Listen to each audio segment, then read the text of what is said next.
diri tidak? Tidak. Padahal ditanya-tanya ya, gimana mau nih, mau membuka tidak? Ya, terima kasih.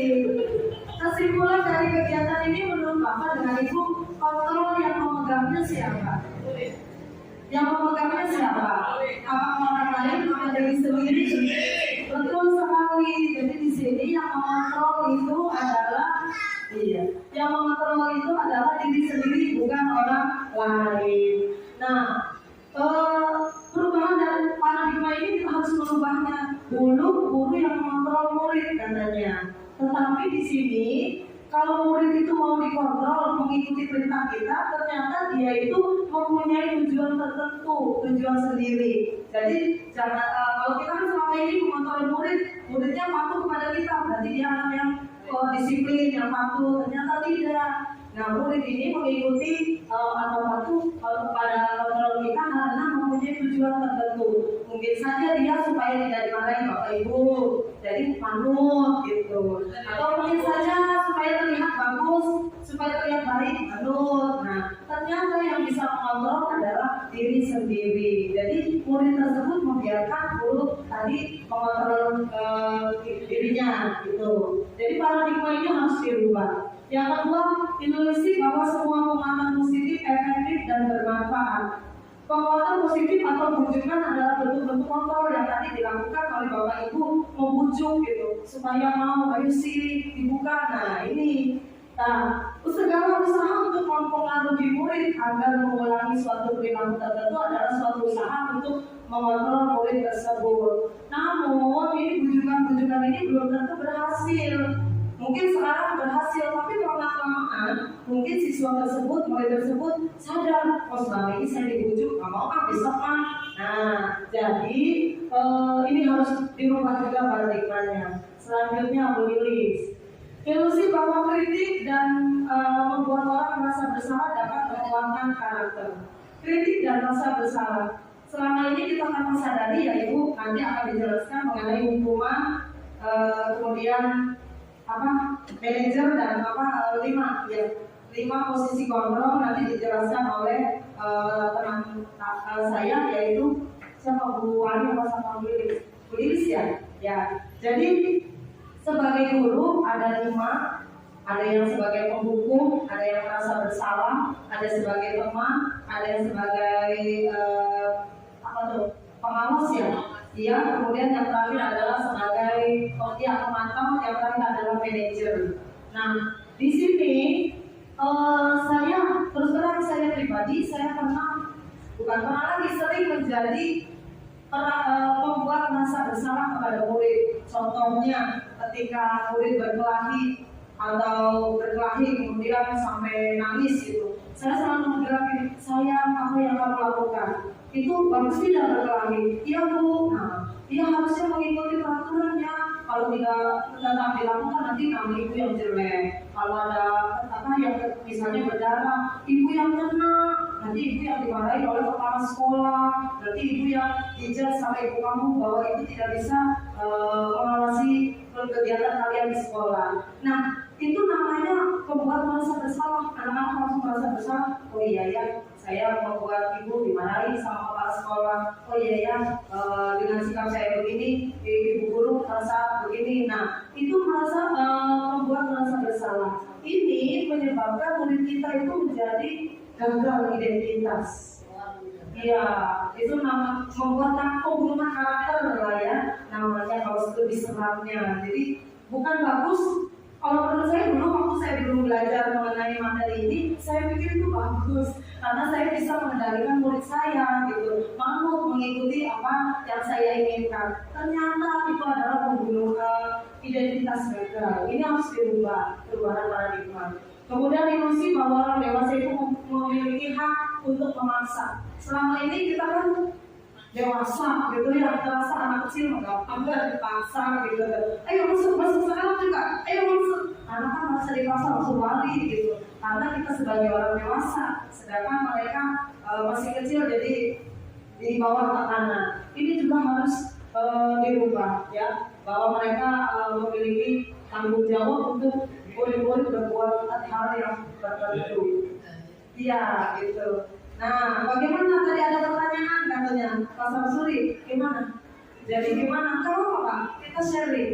Jadi gimana supaya tidak dipaksa? Betul. Akhirnya, lanjut, Bu Dewi. Ya, jadi bagaimana supaya anak-anak tidak dipaksa tapi mau dengan kemauan sendiri. Nah, di sinilah kita harus menanamkan yang namanya budaya positif, yaitu bila kita ingin mempunyai kemajuan, ya harus diubah sedikit-sedikit, ubahlah sikap atau perilaku Anda. Namun bila kita ingin memperbaiki cara-cara utama kita, maka kita perlu mengubah kerangka acuan kita. Ubahlah bagaimana Anda melihat dunia. Jadi ini maksudnya kita mindsetnya itu dirubah. Dulu harus memaksa, harus jadi mengukur dan lain. Sekarang kita rubah mindsetnya supaya siswa itu menuruti kontrol kita, ya bisa dikendalikan, tetapi harus dari diri sendiri. Nah, lanjut, Bu. Punten. Ini berubah paradigmanya dari stimulus respon menjadi teori kontrol. Yang tadinya pandangan kita bahwa kebutuhan kita itu sama. Nah, ternyata kebutuhan kita itu berbeda. Antara guru dengan siswa kebutuhannya juga berbeda. Kemudian semua orang melihat yang sama. Setiap orang berhak memiliki gambaran yang berbeda. Nah, kita mencoba mengubah agar orang berpandangan sama seperti kita itu tidak bisa. Karena orang memiliki pandangan tentang dunia ini berbeda. Jadi pemahaman kitanya yang di. Kemudian perilaku buruk yang dilihat sebagai suatu kesalahan. Ternyata di balik perilaku buruk anak-anak atau murid kita itu ada perilaku yang memiliki tujuan. Kita kadang-kadang tidak lupa bahwa murid tersebut memiliki tujuan. Misalnya contohnya dia malas belajar. Kita tidak pernah, ya kalau saya ini pribadi saya tidak pernah bertanya kepada murid saya, kenapa kamu malas belajar? Paling kamu sih malas belajar, ayo perhatikan ibu, begitu saja. Tetapi kita tidak mencari tahu, kenapa sih malas belajar? Apakah malas belajar itu karena bosan pembelajaran yang saya sampaikan tidak menyenangkan? Atau pembelajaran saya terlalu kaku sehingga anak-anak juga, oh ibu ngajar apa sih gitu. Nah, ternyata mereka mempunyai tujuan berperilaku tersebut. Jadi kita rubah ini. Orang lain bisa mengontrol saya, tidak bisa. Tadi kita sepakat bahwa yang mengontrol adalah diri sendiri.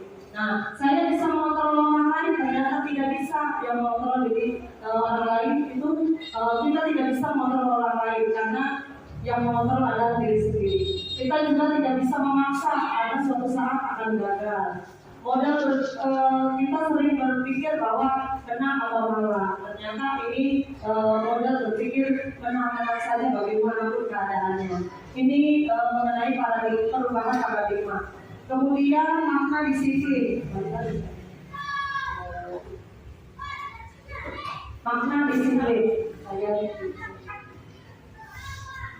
Dalam budaya kita, makna disiplin dimaknai menjadi sesuatu yang dilakukan seseorang kepada orang lain untuk mendapatkan kepatuhan. Kita tahunya bahwa kalau disiplin itu tata tertib, disiplin, aturan, harus datang tepat waktu dan lain-lain. Ini mengacunya pada aturan. Nah, kemudian kita cenderung menghubungkan kata disiplin ini tidak nyaman. Disiplin duduknya rapi, itu sebetulnya membuat ketidaknyamanan kepada murid kita. Nah, disinilah menurut Ki Hajar Dewantara bahwa disiplin itu adalah disiplin diri yang memiliki motivasi internal. Seperti tadi yang ditanyakan oleh Pasha, bagaimana sih supaya anak tuh kalau ini mau dari diri sendiri kita. Jadi kita membiasakan diri dengan budaya positif yang kita ciptakan. Diri dengan budaya positif yang kita ciptakan. Next. Sebagai pendidik, tujuan kita adalah menciptakan anak-anak yang memiliki disiplin diri, sehingga mereka bisa berperilaku dengan mengacu pada nilai-nilai kebajikan universal dan memiliki motivasi intrinsik bukan ekstrinsik. Jadi kita mengharapkan bahwa murid kita itu memiliki kesadaran dari diri sendiri, bukan dari orang lain, termasuk gurunya. Nah, Bagaimana sih ininya? Yaitu mengacu pada nilai-nilai kebajikan universal. Kita menanamkan disiplin sebagai bentuk kontrol diri, yaitu belajar untuk mengontrol diri agar dapat mencapai suatu tujuan mulia. Tujuan mulia ini mengacu pada nilai-nilai atau prinsip-prinsip mulia yang dianut seseorang. Nah, kita menamakan nilai-nilai tersebut adalah nilai-nilai kebajikan universal. Nah, contoh-contoh nilai-nilai kebajikan universal itu seperti profil pelajar Pancasila seperti yang sekarang sedang digaungkan. Berarti anak itu beriman, bertakwa kepada Tuhan Yang Maha Esa dan berakhlak mulia. Kita menanamkan kebiasaan-kebiasaan yang dapat menstimulus karakter profil pelajar Pancasila. Yang pertama beriman tadi. Kemudian mandiri. Bagaimana kita menstimulus anak supaya mandiri, yaitu dengan mengadakan kegiatan-kegiatan yang kemarin seperti yang saya adakan, yaitu festival makanan, makanan, tari dan baju daerah. Karena dari kegiatan festival kemarin yang saya adakan hari Sabtu itu bisa menimbulkan karakter beriman dan bertakwa. Dari mana? Ya, kadang-kadang jadi paham ketika pahamnya berimannya itu dari mana? Mereka bernalar ternyata dari berbagai macam makanan, kemudian tari dan baju daerah. Allah itu memberikan menciptakan manusia yang beragam. Dengan beragamnya itu menimbulkan rasa beriman dan bertakwa kepada Tuhan. Kemudian dengan kegiatan festival kemarin juga menemukan rasa mandiri. Dari mana? Belajar mengetahui, oh iya, kalau makanan tradisional dari Palembang itu ini, pempek. Kalau dari ini, nah ini belajar mandiri dia. Kemudian bernalar kritis. Ketika ada tanya jawab festival kemarin, bertanya jawab kepada teman-temannya, timbullah rasa bernalar kritis. Bagaimana cara bertanya kepada teman dengan baik, bagaimana supaya jawabannya memuaskan, bagaimana membuat laporan yang menarik temannya. Kemudian berkebinekaan global. Dari kegiatan festival makanan, tari dan baju daerah menimbulkan berkebinekaan global. Karena dari berbagai macam keberagaman, dari makanannya, kemudian tarinya dan bajunya juga. Kemudian bergotong royong. Oh ya, kemarin ini siswanya memakai baju daerah dari seluruh Nusantara. Nah, jadi menimbulkan kebinekaan global. Kemudian dari acara tersebut juga timbullah rasa bergotong royong. Dari sini ada rasa timbul bergotong royong, yaitu menyiapkan acara bersama-sama. Ada juga kreatif, yaitu memakai baju daerah, kemudian makanannya itu beraneka-ragam kreatif. Itu. Nah, nilai-nilai universal ini selain profil pelajar Pancasila, ada juga contohnya yang lainnya. Next,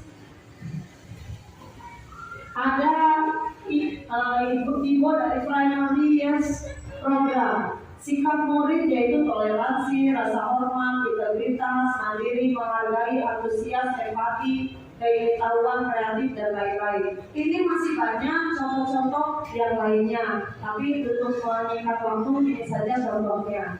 Next. Nah, yang kedua yang saya ingin paparkan di sini mengenai teori motivasi hubungan dari penghargaan. Kita menyangkanya bahwa dengan memberikan penghargaan, anak-anak akan suka senang. Ternyata dengan memberikan penghargaan yang berlebihan, itu juga menimbulkan negatif atau identitas gagal. Motivasi manusia itu ternyata ada 3. Nah, yang tadi dipraktekkan itu ada 3. 1, untuk menghindari ketidaknyamanan atau hukuman. Jadi motivasi anak-anak berbuat seperti itu ternyata mempunyai 3 motivasi supaya menghindari ketidaknyamanan. Jadi menurut aja gitu dikontrol oleh kita. Kemudian yang kedua, untuk mendapatkan imbalan atau penghargaan dari orang lain. Anak-anak atau murid kita patuh kepada kita, dia ingin bisa saja mendapatkan nilai yang besar atau mendapatkan perhatian dan lain-lain.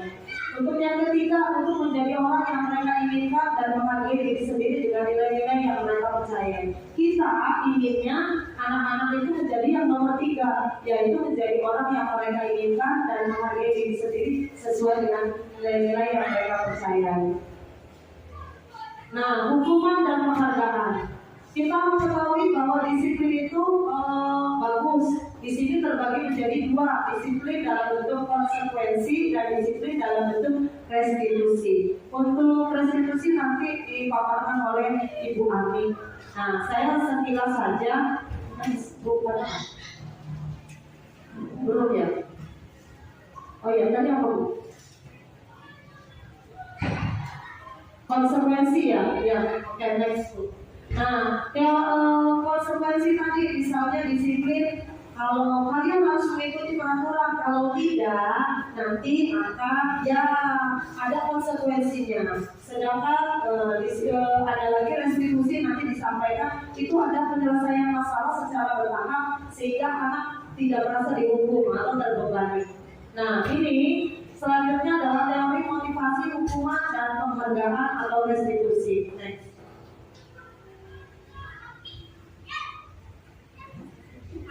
Oh, tapi sudah. Oh ya, oh berarti di sini saya.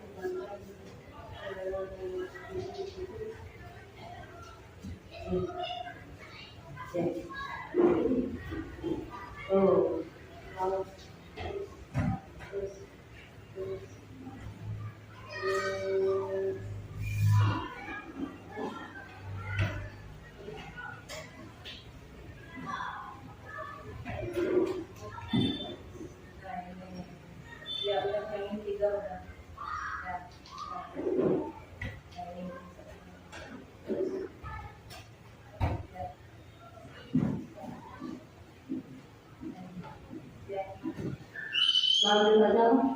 Ya, untuk hukuman dan penghargaan.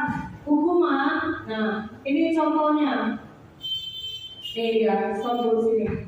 Kalau hukuman yang tadi, misalnya ketika dia datang terlambat dihukum. Ada siswa datang terlambat, dia datang terlambat dihukum ya, mengerjakan soal sampai 20 soal. Nah itu termasuknya ke dalam hukuman. Kemudian ada konsekuensi, yaitu ada tata tertib biasanya ya. Kalau kamu datang terlambat, berarti nanti kamu akan ada konsekuensi yang didapatkan. Sedangkan restitusi ini ada permasalahan penyelesaian masalah yang tidak membebani siswa. Langsung ke bawahnya aja. Nah, di sini ada identitas gagal yang tadi saya paparkan, kemudian ada juga identitas sukses. Nah, hukuman ternyata menyebabkan identitas gagal kepada siswa. Sesuatu yang menyakitkan itu terjadi kepada hukuman, tidak nyaman muridnya juga.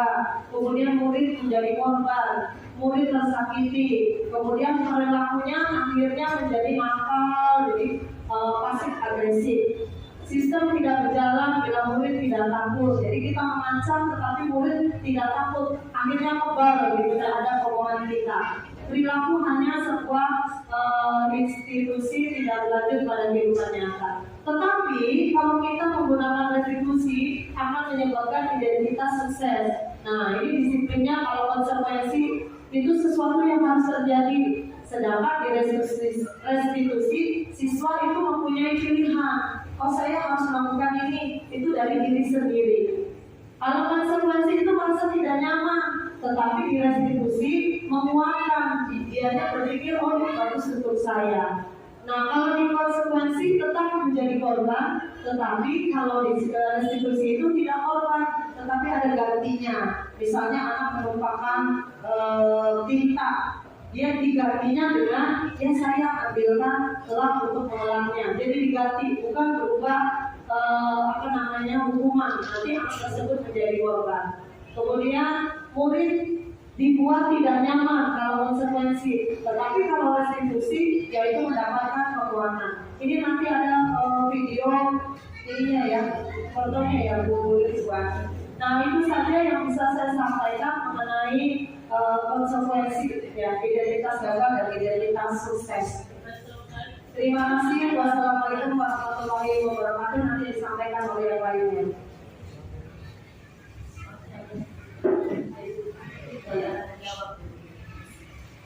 Tanya jawab. Ada yang mau bertanya? Ada yang mau bertanya tentang kegiatan tadi saya? Oh, bertanya bukan? Oh, ayo ambil aja. Ya, oke. Baik, Ibu Bapak. Terima kasih atas kehadirannya.